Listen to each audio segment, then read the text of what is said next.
Again,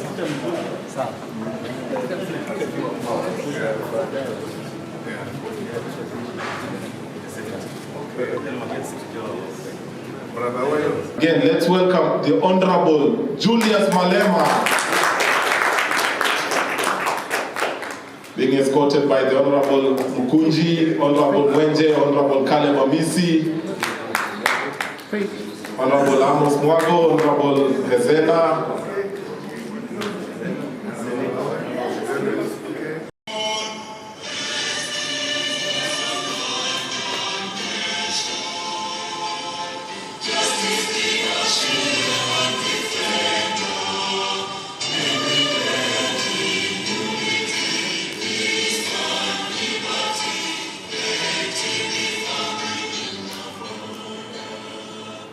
Thank you so much, and without wasting a lot of time, I want to welcome you to address these young parliamentarians.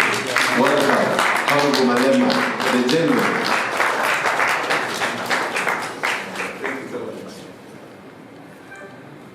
Thank you very much, Program Director and leaders of the youth and students and young parliamentarians and young senators. I'm very happy to be here and always very happy to speak to the future of the African continent, because that's where I come from. I come from what we called the Young Pioneers. The Young Pioneers was an organization of children in the ANC. It used to be called Masupatsila. That's where we were taught struggle songs. That's where we were taught how to recite poems. That's where we were inculcated with political discipline and culture. And then from there I went to be a student leader in COSAS, what is called Congress of South African Students. It's an organization that is aligned to the ANC for pre-tertiary students. And then I became the youth leader of the ANC and a leader of the ANC. So there's no step I've missed in my life of politics. I've led the ANC in my own right, not through the Youth League. And which means I've led a ruling party. So I can teach you politics of ruling party, scenes of the incumbency, and I can teach you politics of the opposition. So I know both. I've been in the ruling party and I'm now in the opposition. One thing that you should know as young people is that you've got a license, a permit to make mistakes. So you must never in your youth seek to be perfect. Because once you seek to be perfect, you cease to be the youth. You are an elder. So there is no difference between you and Raila. There ought to be a difference. When they say you are a leader of the youth in Raila Odinga's party, there must be a difference between the youth in the Raila Odinga's party and the leadership of the mother body. So the mother body has got a duty to always call you to order. So, because you've got energy, you must demand that things must be done and they must be done now. And the elders will always drag their feet because they've been there like you, being impatient and then deciding, these things are what they are, they won't change. You must come and push them to change. You must never, ever allow elders to make mistakes without you, the young ones, calling them out. So when the elections were ran here in Kenya, results were announced, there was a threat of violence. And we know what happened in the previous elections here in Kenya, where people died because of elections. Why should elections in Africa be associated with death. Because democracy is not death. Democracy, by all means, is a right to live and live a beautiful life. And most of the comrades in the Comrade Raila Odinga's party were not happy with me when I said, you're not going to do violence in the name of elections and in the name of Honorable Raila Odinga. Because no one must die after elections. Even when Raila Odinga is robbed and cheated, with clear evidence, no one must die. Robbed with evidence, daylight, no one must die. Why should people die because you are robbed elections?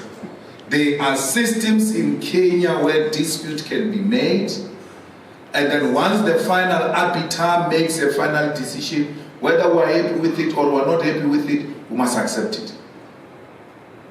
Those clowns in America, they rob each other all the time. Huh? I mean, Trump was feeling like he's being robbed. He even said, stop counting, stop the counting. Because he said he was being robbed. Then they went to storm whatever they stormed, but they came back to their senses. No.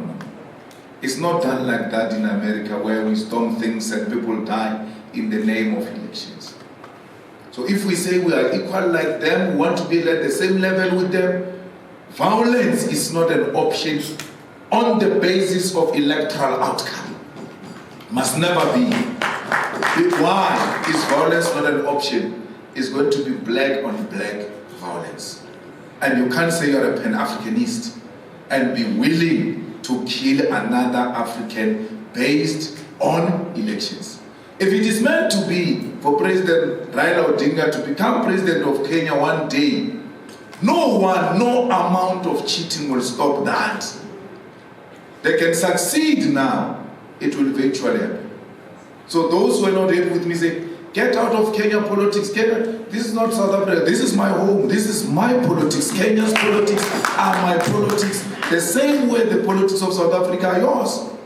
Any destabilization in any corner of Africa affects us. I celebrate the victory of Niger as if it's mine. Because anything that drives the French out of our continent is worth celebrating by all of us. And that's why I celebrate that. Now, the ones of President Ruto are also not happy with me. Because I said, why would you say you are a Pan-Africanist? Because Pan-Africanism is necessitated by the fact that we are an oppressed nation. We're a dejected nation. We're a rejected nation as Africans. That everyone else who's rejected should find sympathy in us because we know what being rejected means. Now Palestinians are being rejected, are being isolated, they are being killed on their own land. The same way the Mau Mau rebellion heroes were killed by occupiers. The same way the Bambata rebellion heroes were killed by the occupiers. The same way people were killed in South Africa during apartheid. President comes and says, I'm with Israel. How do you say that? An Israel that is bombing children in hospitals, pregnant women in hospitals. How do you say you're with Israel that bombs a refugee camp? What happened to an international law? A president can say a lot of things and say nothing at the end. President Ruto has got a platform to speak and not say anything on Palestine, on Israel, on that thing, it is called a diplomatic language. So you stand up and then speak like that about pregnant women who are dying, and then you say we must keep quiet because if we speak, we are attacking the president. No. A Pan-Africanist, when he sees children being murdered, a Pan-Africanist, when he sees occupiers killing the rightful owners of the land, can never sympathize with such people. Palestinians can't give me anything. They can't buy me, even if they wanted. They are not in no position to give anyone anything. They are in a difficult situation. At the age of 9 and 10, police raided my house, male police, found us sleeping. They were looking for young boys and men. In my house, there were no men, there was only women. My grandmother had 9 children, 8 of them were women. When they searched a full house full of people, they couldn't find men. And those male police had to strip off my mother, take off her clothes in front of me for them to confirm if she's a real woman. If you lived that experience, you will know what the Palestinians are going through. Forceful removal is what we lived in South Africa. We know what it means. When you wake up tomorrow, yesterday you had all house, land, everything. Tomorrow you have nothing. That's what we see now in Palestine. So many people, 9,000 people killed in weeks. No international warrant of arrest has been issued. The war between Ukraine and Russia has taken only 1,500 people died in Ukraine, 9,000 in Palestine. Yet there is a warrant of arrest against President Putin. He has never bombed a hospital. He has never bombed a refugee camp. Let me tell you, even if the president of Hamas runs into a refugee camp, you have no reason to bomb a refugee camp. Once he runs into a refugee camp, that's the end of it. You're like, guys, you have to stop. We have to find another means to go and take him out there. Once he runs into a hospital, you have to stop. Because here is a pregnant woman who walks into a hospital. She's going to give birth. She doesn't know there is a Hamas president there. She's not part of the people who are raised that the Hamas president must go into a hospital. She gets killed for no reason. And then President Ruto says, I'm with Israel. And then you, the young ones in his party, don't stand up to say, but no, it's not done. It's not done. We did that in the ANC and we got expelled for that. And we regret, no, we don't have any regret for doing that. The elders have got a potential of destroying the future of young people. That's why they say they've got Africa 2060 vision. But they won't be there in 2060, so I don't know what they're talking about. So you, if you are to be the youth, and the youth that must be taken serious, you must from time to time call your elders to order. That's how Africa is going to realize its potential. These elders have destroyed our continent through dictatorship, through family arrangements, and the youth kept quiet. South Africa was liberated by the youth. When we have time, we'll share that story. The ANC in 1940s was dead until Mandela came in as the youth, and Walter Sisulu and Howard Tambo developed what they called a program of action that revived the ANC, and ANC adopted it in 1949. ANC was a sweetheart organization which used to fight through letters to London. This youth said we must take up arms and fight now. The ANC agreed in 1949. That's what made the ANC to be what it is. When they got arrested in the 60s, down the line in the 60s, Steve Biko emerged, was a young person, black consciousness. That led to 1976, that was the youth.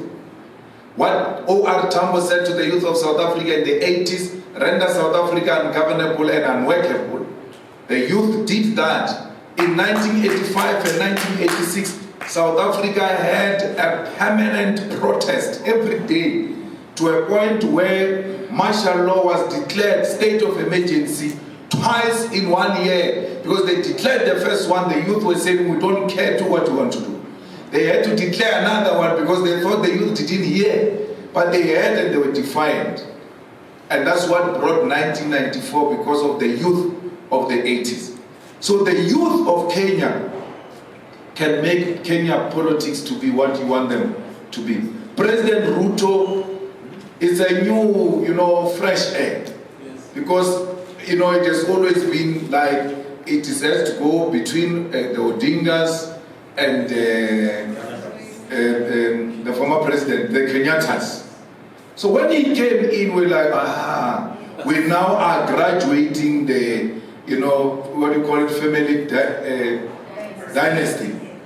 We said the family dynasty arrangement is going away. We said this was a perfect Pan-Africanist. I'm not denouncing him as not being a Pan-Africanist. All I'm saying is, stay true to what you are saying. It doesn't matter how many people are criticizing you or not. We still have a lot of hope in you. We still think that a right thing can be done. We need to de-dollarize. He said he's going to de-dollarize. We need to do away with the dollar. He said he's going to do away with the visas. We have to do away with the visas because Africa must be one. I must wake up. It's a 4-hour flight from South Africa to here. I must wake up in South Africa and come and eat lunch here. And then in the afternoon get into a plane, go back. So why should it be an issue? All of these visas, borders must be done away. You know why they think we are xenophobic? We don't know each other. The more we do away with visas and borders and all of that, the more we're going to know each other and realize that we're actually one thing. There's nothing I'm seeing in this room which I've not seen in South Africa. There's nothing that suggests to me, as I wake up, as I walk the streets of Nairobi, that suggests something different to me. It's my first time here. But it's as if I've been here many times. Why? Everything is familiar. These are my people. This is me. And to say you welcome me in Kenya is like welcoming me in Johannesburg. This is my home. Everywhere else in Africa is our home. You, the youth, must come and learn in South Africa. South Africans must come and learn here in our universities, cultural exchanges, and we must start to listen to the same music, watch the same movies, to do away with this Western imperialism that manifests itself through songs and television and movies and all of that. Nigerians have got it. They are on the right track. They need our support. How do we support them? We must join them in producing our own movies, our own music, and do away with Beyonce. I saw Honorable Member Senator said she saw Beyonce in Dubai and did not even get starstruck. It's supposed to be like that. She's a human being. So we see one of our own. But you do that once you start having a self-respect, to know that we are all we can do what they are doing.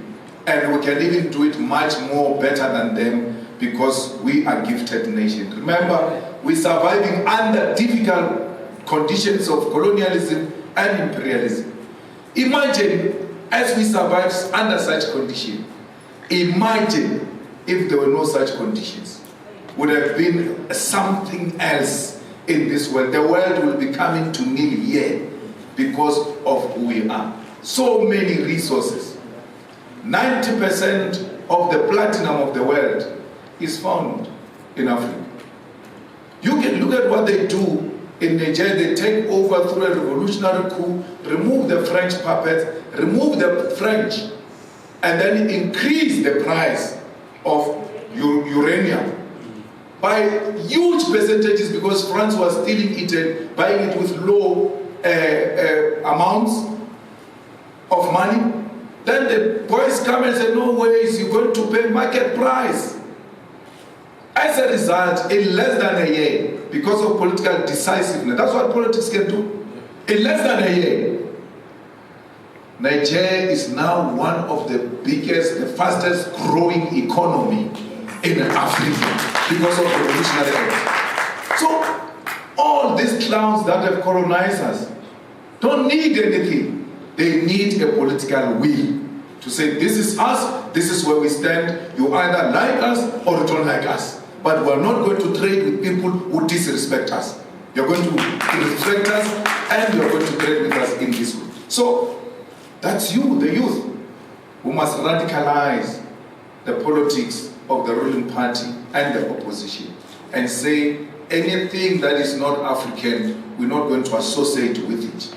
Including the coups that are happening in the continent where a French puppet is replaced by another French puppet. We must not support such nonsense.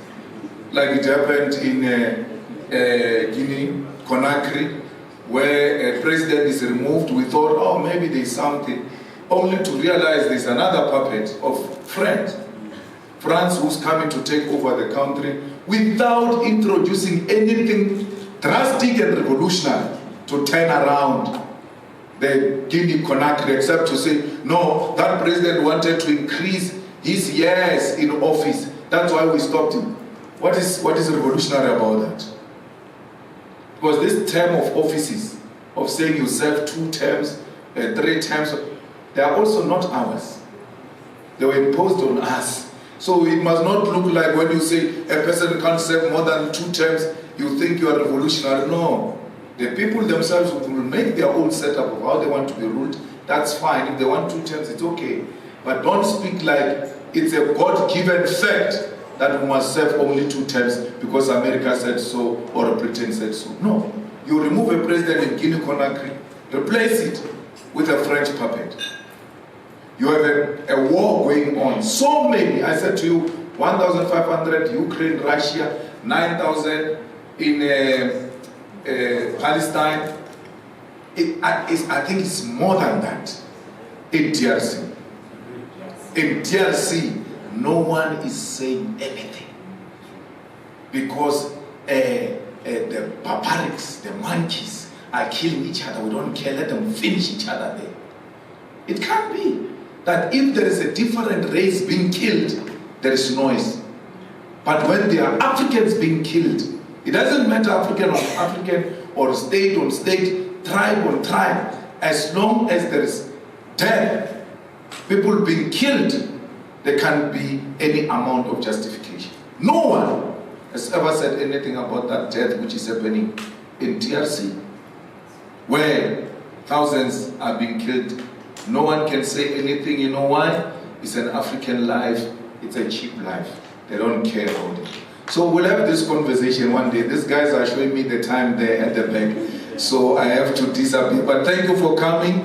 And then let's have the conversation continuing in whatever different forms. Don't worry about me, whether they attack me or they don't attack me. I don't care about those things. When they sit alone, they know I'm telling the truth. And as long as they know that, I'm very happy about it. Thank you.